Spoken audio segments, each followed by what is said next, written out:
Բարձրագույն կրթությունն այլևս նորաձև չէ։ Թվային փոխակերպման այս դարաշրջանում երիտասարդները նախընտրում են հավելյալ ժամանակ ու գումար չվատնել համալսարանական կրթության վրա։ Փոխարենը հաճախում են կարճաժամկետ դասընթացների, ձեռք բերում առավել ակտուալ մասնագիտություն ու շատ արագ ինտեգրվում աշխատաշուկայում։ 6 ամսյա կամ 3 ամսյա կուրսերը իրենցից ենթադրում են 100-ից 200,000 դրամ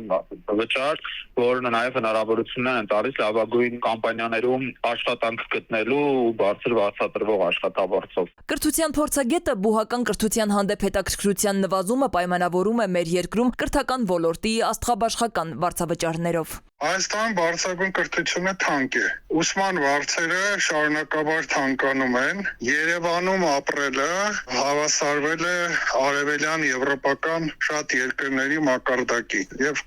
մարզերում ապրող մարդկանց համար հեշտ չէ Երևանում ուսանող պահելը։ Կրթական գերատեսչությունը ուսանողներին գրավելու ու դեպի բարձրագույն կրթություն հետ կանչելու մեթոդներ այդուհանդերձ կիրառում է։ Օրինակ, բնագիտամաթեմատիկական ուղղվածությամբ սովորողներին խրախուսելու համար բարձր կրթաթոշակ են սահմանել մոտ 70,000 դրամ։ Կրթության մյուս փորձագետը սակայն կարծում է, որ սա նույնպես անօգուտ մեթոդ է։ Որպես օրինակ բերում է Ագրարային համալսարանի վիճակագրական տվյալները։ Վերցրեք եւ տեսեք, օրինակ, անցյալ տարում քանի հոգի է ընդունվել Ագրարային համալսարան, ունենալով այդ հնարավորությունը։ Պարզվում է, որ Ագրարային համալսարան ընդունվողների թիվը վերջին 3-4 տարվա ընթացքում ավելին չէ, քան 40-60 հոգի ընդամենը։ Մարդը մտածում է, լավ, ասենք 4 տարի նա սովորի համապատասխան բուհում եւ ստանա կրթաթոշակ։ Արդյոք դա երաշխավորում է, դրանից հետո նրա կյանքը ոչ մի երաշխիք, որովհետեւ պետությունը դրանից հետո ըստ էության ձեռքերը լվանում է եւ որևէ բան չի առաջարկում։ Բարձր կրթաթոշակով ուսանողին չես գրավի, չկան երաշխիքներ, որ տվյալ ֆակուլտետն ավարտելուց հետո նա կմնա այդ ոլորտում ու կկայանա աշխատաշուկայում։ Մեր երկրում բարձրագույն կրթությունը կտրված է իրականությունից,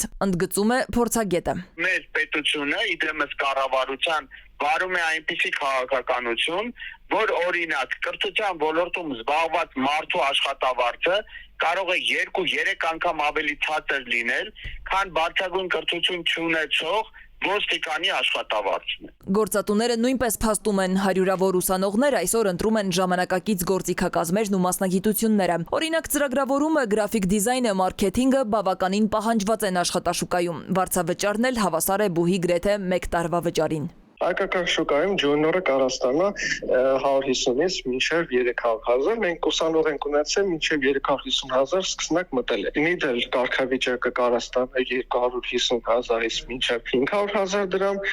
սենյորը արդեն կարող 500-ից վերև ստանա։ Այդ ավարտելուց հետո մենք սովորեցնում ենք ինչպես ճիշտ դիմել,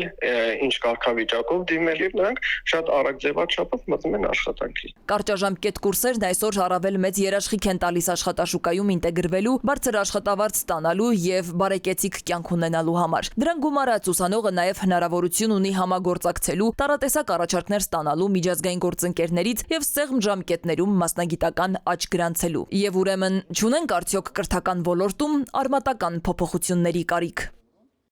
Սվետլանա Ավդիշյան, ժամը լրատվական։